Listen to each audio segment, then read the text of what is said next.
So I was taking some time to think about how to speak about this, and I landed on a few places. But first, what happened? Gout Gout. He ran 19.98 seconds in the 200 meters with a tailwind of plus 3.6 meters per second. But regardless of the wind, he's now an all conditions sub 20 performer in the 200 meter dash. Now, he also ran a 20.05 in the prelims just a few hours earlier, which builds directly off his 20.04 national record from the end of last year in 2024.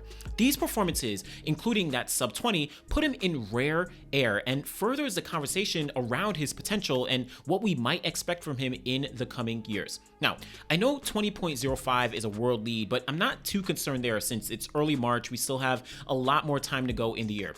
He, of course, just turned 17 years old and is running faster than anyone up to this point, though. So that I do think is pretty significant. But before I go into my opinion, I want to first ask all of y'all a question. What are you more excited about? Is it seeing Gout Gout run fast for his specific age in the present? Or on the flip side, is it the potential of what he could do in the months and years to come? Go ahead, comment below on what you actually think, and I want to kind of break down both of these thoughts in terms of my personal opinions. Now, many of you will probably say that both of them are extremely exciting. You love to see Gout Gout run fast right now, but it also makes you excited for what's to come in the future, right? Well, let's first look at the present. This kind of goes to what I mentioned in my previous solo video that I did on Gout Gout kind of late in 2024. When we're watching him run so fast as such a young athlete, we know his form is not perfect, and that's perfectly okay. He's enjoying himself. He's hitting times that would probably make him competitive with some notable professional athletes right now. Not gold medals and all that, but just talking about he can be competitive. He's also coming off training in Florida for a few weeks with Noah Lyles under Lance Brahman's group. So he got the experience of what it's like working with a professional group in a professional setting, maybe doing some workouts that he wasn't necessarily accustomed to in Australia, but likely helped him in the short term and will get more acclimated to in the long term.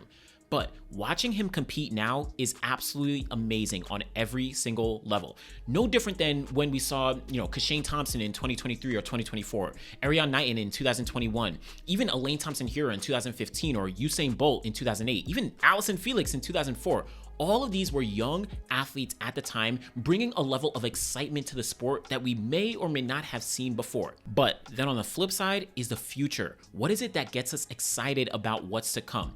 As we've seen, Gout Gout has no competition specifically in Australia, both literally and kind of figuratively, right? Literally is that he is winning his age group races by margins that literally make no sense, right? Specifically in the 200. It's like he's running a completely different race. No one is even close to him. It almost looks like a 100-meter gap, between him and the rest of the field. But then also figuratively, but also kind of literally, but he is the fastest Australian ever over 200 meters. So even if he lined up with other professional senior Australian athletes, they simply would not be as fast as he is because he has the Australian record. So the future is what he'll do when he steps foot against the rest of the world. That's what's also getting us excited. We know that the times that he's running, right, the 20 lows and the 19.9s, it's not better than Letsile Teboho, Noah Lyles, Kenny B, or even Ariane Knighton. It's not better than what any of them have done.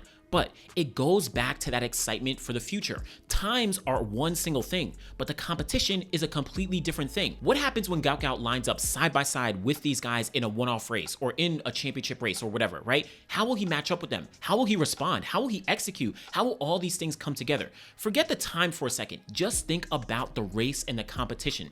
Remember, early back in 2024 at I think it was the Cape Cano Classic, we saw Courtney Lindsay edge out Letsile Teboho in the 200, and they both ran extremely fast, 19.71, the same time. Sure, we all know that Teboho on paper was a better athlete entering that race. He had already won the bronze medal in the 200, he had run 19.50, and he had run the 300-meter world record just a few weeks earlier. But the competition, the drive that both Courtney and Letsile brought to the track to battle it down in that 200 in Kenya, they both had a competitor's mindset. Why can't we expect something similar from Gout Gout when he lines up against some of the other best guys in the world, right? Do we think that he wouldn't have the same competitive mindset? Yes, maybe he's not going to drop a 19.7 yet, but I would love to see him go toe-to-toe with some of the other top 200-meter guys who can run 19 high or 20 low in a race in like mid or early April or early May, right? I think that's pretty realistic, and it would actually do a few things in my opinion. One, it would further up the ante on Gout Gout's potential to actually compete with the best.